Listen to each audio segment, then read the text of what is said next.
열왕기하 12장 1절에서 우리 8절의 말씀을 한 절씩 교독하시고 마지막 절 8절은 우리 함께 읽습니다. 예후의 제7년에 요아스가 왕이 되어 예루살렘에서 40년간 통치하니라. 그의 어머니의 이름은 사마리아 보엘사바 사람이더라. 여호와다가 그를 교훈하는 모든 날 동안에는 여호와 보시기에 정직하게 다만 산당들을 제거하지 아니하였으므로 백성이 여전히 산당에서 제사하며 분향하였더라. 요아스가 제사장들에게 이르되 여호와의 성전에 거룩하게 하여 드리는 모든 은 곧 사람이 통용하는 은이나 각 사람의 몸값으로 드리는 은이나 자원하여 여호와의 성전에 드리는 모든 은을 제사장들이 각각 아는 자에게서 받아들여 성전의 어느 곳이든지 파손된 것을 보거든 그것으로 수리하라 하였으나 요아스 왕 제23년에 이르도록 제사장들이 성전의 파손한 데를 수리하지 아니하였는지라. 요아스 왕이 대제사장 여호야다와 제사장들을 불러 이르되 너희가 어찌하여 성전의 파손한 데를 수리하지 아니하였느냐. 이제부터는 너희가 아는 사람에게서 은을 받지 말고 그들이 성전의 파손된 데를 위하여 드리게 하라. 제사장들이 다시는 백성에게 은을 받지도 아니하고 성전 파손한 것을 수리하지도 아니하기로 동의하니라. 아멘. 오늘 다 같이 우리 열왕기하 12장의 말씀을 묵상하도록 하겠습니다. 우리가 어제 말씀에서 남유다를 바알 숭배의 온상으로 만들려던 여왕 아달랴의 이야기를 함께 나누었죠. 이 여왕 아달랴는 어머니 이세벨이 북이스라엘을 바알을 숭배하게 했던 것처럼 자신이 여왕으로 치리하던 남유다를 그와 같이 만들려고 했습니다. 하지만 이때 하나님께서는 제사장 여호야다스로 말미암아 다윗 자손 요아스를 성전에 숨기게 하시고 그 요아스를 6년간 기르도록 하십니다. 하나님께서 그 모든 일들을 보호하세요. 그리고 7년째 되는 해에 그가 왕위에 오릅니다. 그 왕위 계승식이 어디서 열렸습니까? 하나님의 성전에서. 그가 그동안 자라오던 하나님의 성전에서 요아스가 왕의 계승식을 하게 됩니다. 그런데 이 왕위 계승식에서 누가 처형당합니까? 이 아달랴가 처형당하게 되죠. 그들을 향해서 반역이다 라고 외쳤던 이 아달랴가 하나님을 향한 반역을 범하고 있는지도 모르고 그들을 향하여서 반역이다라고 외치던 이 아달랴가 하나님 앞에서 비참한 최후를 맞이하게 됩니다. 오늘 말씀은 이 요아스 왕의 통치 기간에 있었던 일을 전하고 있습니다. 이 요아스 왕의 가장 큰 업적은 다름 아닌 성전을 수리하는 일이었습니다. 성전을 보수하는 일이었어요. 당시 솔로몬의 이 성전은 건축한 지 오래되었기도 했고 또 바알을 숭배했던 아달랴가 많은 부분 이 성전을 훼손했습니다. 그래서 요아스 왕이 왕위에 오르자마자 자신의 어떻게 보면 집이잖아요. 어렸을 때 자랐던 그 집, 7년 동안 자신의 어린 시절을 보냈던 그 집을 보수하고 수리하기로 작정합니다. 그런데 오늘 말씀 보니까 그가 왕이 된 후 23년이 될 때까지 그 성전이 제대로 수리가 되지 않는 것이죠. 6절에 보니까 요아스 왕 제23년에 이르도록 제사장들이 성전에 파손된 데를 수리하지 아니하였는지라. 여러분, 왕이 된 후 23년이니까 지금 요아스의 나이가 몇 살입니까? 7세의 왕이 올랐고 23년간 치리했으므로 그의 나이 30살입니다. 그러니까 자기가 이렇게 보니까 성전을 수리한다고 말은 하는데 조금도 수리되지 않는 것이죠. 그 30살이 되었을 때 요아스가 여호야닷을 비롯한 제사장들을 불러서 성전이 제대로 수리되지 않은 것을 두고 호통합니다. 왜 이 성전 수리가 제대로 되지 않습니까? 어떻게 보면 자기를 길러준 이 여호야다에게 따지며 물었던 것입니다. 결국 이 요아스가, 이 왕이 성전 수리를 직접 지휘하게 됩니다. 가장 먼저 한 것은 이 성전 수리를 위해서 헌금을 이스라엘 백성들로 하여금 직접 하게 했어요. 이전에는 어떻게 했냐면 제사장과 레위인들이 각 성에 가서 아는 사람에게 이 돈을 받아오도록 했습니다. 그런데 이제는 여호야다가 만든 궤를 번제단 옆에 두어서 문지기 제사장들을 통해 직접 헌물을 넣게 했어요. 그리고 이 헌금을 통해 이때 모인 은은 성전 수리에만 사용되도록 하였습니다. 그러니까 예전에는 성전 가운데 이렇게 헌금이 들어오면 그 돈을 성전 수리에만 썼던 것이 아니라 제사장 개인 용도로도 사용하고 자신의 생활을 위해서 사용했던 일이 빈번했던 것입니다. 그래서 이 부패한 제도를 이 요아스 왕이 지금 바로잡고 있는 것입니다. 이때 만들어진 헌금궤가 우리가 신약성경, 우리 과부가 두 렙돈을 드리고, 그죠? 부자가 많은 소유를 드렸던 그 헌금궤예요. 예수님 때까지 이 헌금궤가 사용됩니다. 또 이때의 수리비는 성전 수리를 맡은 감독자에게 직접 전달하게 했습니다. 물론 감독자는 이 레위인이 맡았을 텐데 건축 담당자에게 이 은을 직접 주어서 일꾼을 투입하는 데 유용하게 했습니다. 그러면서도 요아스가 했던 것이 무엇이냐면 제사장과 레위인들의 생활을 보장해 줬어요. 성전 수리는 성전 수리대로 그 일을 맡도록 하고, 이 여호야닷이 제사장과 레위인들의 생활을 보장해 주었다라는 것이죠. 그래서 속죄제와 속건제 헌물은 제사장에게 주게 했습니다. 제사장이나 레위인을 위한 헌물과 성전 수리를 위한 헌물을 구분해서 제사장들의 생계를 유지하게 해준 것입니다. 이것이 남유다의 왕 요아스가 벌인 성전 보수의 내용입니다. 그런데 열왕기하 12장 후반부의 말씀에는 또 한 가지 안타까운 소식을 전하고 있습니다.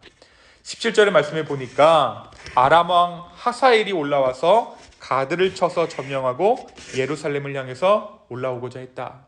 그러니까 우리가 늘 지금 말씀 가운데 반복되는 것이 무엇입니까? 늘 아람이 이 가드 땅을 쳐서 이스라엘을 못 살게 구는 거예요. 이번에도 이 하사엘이 가드를 먼저 치고 지금 수도 예루살렘을 향해서 올라오고 있습니다.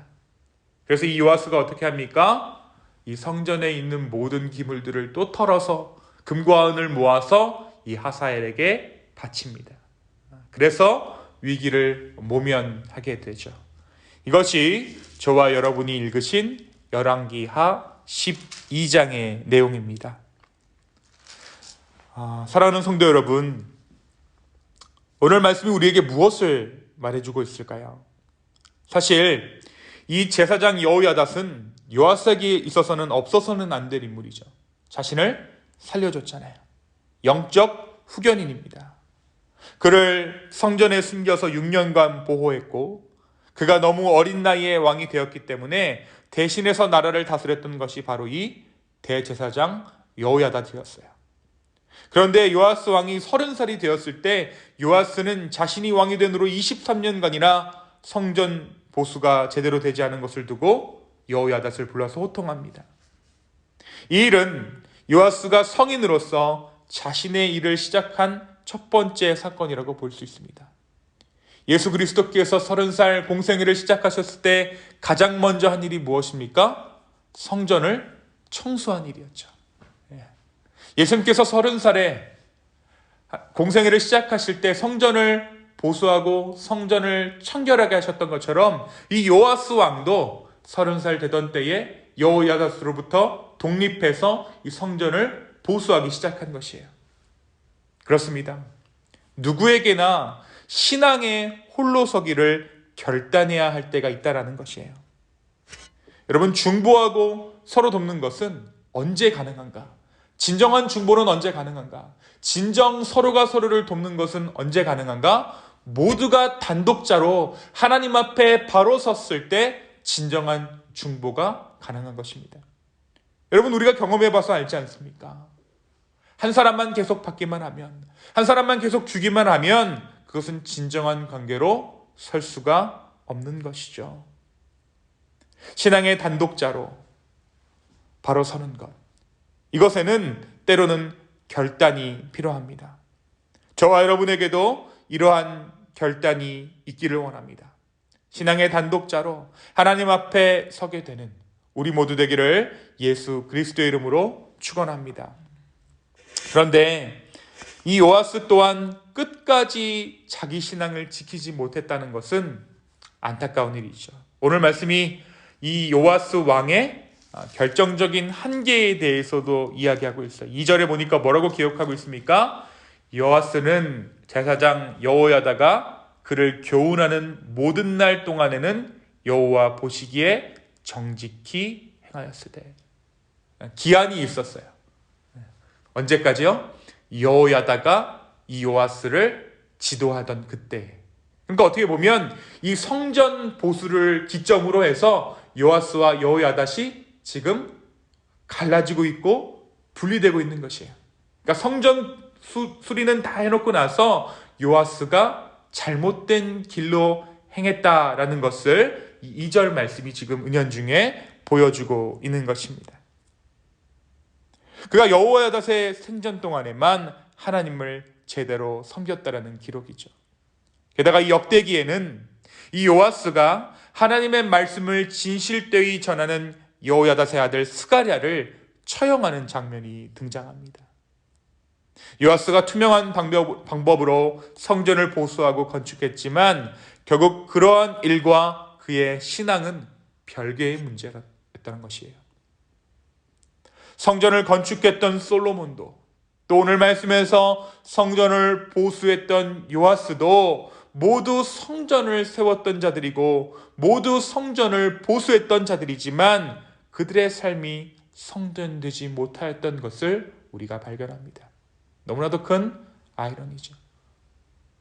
누구보다 화려한 성전을 지었던 그 솔로몬, 또 23년간이나 성전이 보수되지 않은 것을 보고 안타깝게 여겨 그 성전을 보수했던 요아스의 인생 또한 성전되지 못했던 것입니다. 사랑하는 성도 여러분, 외형적인 무엇을 이루는 것보다 하나님과 진실되이 관계하는 것이 더욱 중요하다는 것을 우리 중 모르는 사람이 없어요. 그런데 사람은 늘 이러한 외형적인 것을 세우는 것을 진짜 신앙이라고 생각하지 않으면서도 속습니다. 교회가 어느 정도 성장하면 어떻습니까? 늘 이런 말을 해요. 우리도 뭔가 조직을 갖춰야 되지 않겠습니까? 우리도 뭔가 그럴듯한 무엇을 이제 체계적으로 시작해야 되지 않겠습니까? 맞습니다. 그런데 더욱 중요한 것이 있죠. 결국 예수님께서 우리 가운데 오셨을 때 진정한 성전의 의미가 무엇인지 우리 가운데 드러났듯이 우리 가운데 진짜 중요한 것은 우리의 삶이 먼저 성전이 되는 것입니다. 여러분 한번 생각해 보십시오. 왜 예수님께서 오셔서 새로운 성전을 건축하시지 않으셨을까요? 예수님이 성전을 청소하실 때 수많은 가축들을 파는 사람들을 성전에서 몰아내시죠. 예수님이라면 그 성전 얼마든지 무너뜨리실 수 있었어요. 그런데 다만 그 성전을 청결케 하셨을 뿐입니다. 그것은 바로 예수님께서 우리의 성전 되시고 그 예수님이 우리 안에 거함으로 우리가 진정한 성전 되었기 때문입니다. 그렇습니다. 진짜 성전은 우리 안에서 우리의 관계 가운데, 우리의 대화 가운데, 우리의 삶 가운데 지어지는 것입니다. 여러분, 우리의 말이 성전이에요. 우리의 마음이 성전이에요. 다른 사람을 생각하는 것이 성전을 보수하는 것입니다. 오랫동안 묵혀왔던 관계를 청산하고 하나님 앞에 나아가는 것, 내가 정말 그 사람은 믿지만 그럼에도 불구하고 하나님으로 말미암아 그 사람을 긍휼하고 어떻게 해서든지 품으려고 하는 그 마음이 바로 성전이라는 것입니다. 사랑하는 성도 여러분, 그렇다면 무엇이 성전을 무너뜨릴까요? 정죄해야 하는 그 마음이 성전을 무너뜨리고 날카로운 그 한마디가 성전을 훼손시킵니다. 혼자만을 위하는 마음이 성전을 무너뜨립니다. 오늘 하루 우리의 삶 가운데 주의 성전을 지어나가는 저와 여러분 되었으면 좋겠습니다. 그 성전은 요아스가 했던 것처럼 정직 가운데 서고 배려 가운데 일어납니다.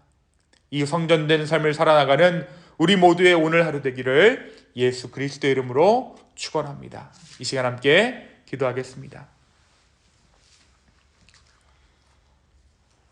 주님, 오늘 이 아침에 주님의 고치심과 만지심이 우리 가운데 있기를 원합니다. 주님, 이 시간 마음이 다친 자들, 또 성전이 무너진 자들 있다면 그 마음의 성전을 주님께서 다시 일으켜 세워주십시오. 또한 이 시간 주님, 우리가 몸의 회복을 구합니다. 우리 가운데 몸이 아파서 고생하고 있는 지체들이 있다면 성령 하나님 이 시간 임하셔서 그들의 몸이 회복되게 하여 주십시오. 기운을 찾게 하여 주시고 모든 통증으로부터 자유하게 하여 주십시오. 성령 하나님, 오늘 이 시간 임하여 주시옵소서. 감사합니다. 예수님의 이름으로 기도하였습니다. 아멘.